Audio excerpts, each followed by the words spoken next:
அத்தர் கொண்டு அதை நிரப்ப வேண்டும் இந்த அல்லி ராணி குளிக்க.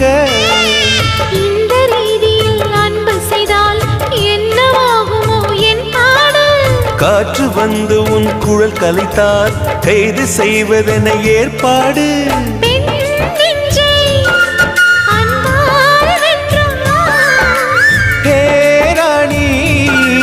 அந்த இந்திரலோகத்தில் நான் கொண்டு தருவேன் நான் ஒரு பூவீதம்.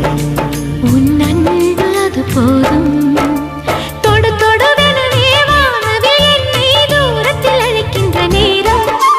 விடு விடுவெனவே வாலிப மனது விண்வெளி விண்வெளி ஏறும். மன்னவா ஒரு கோயில் போல் இந்த மாளிகை எதற்காக? தேவியே என் ஜீவனே இந்த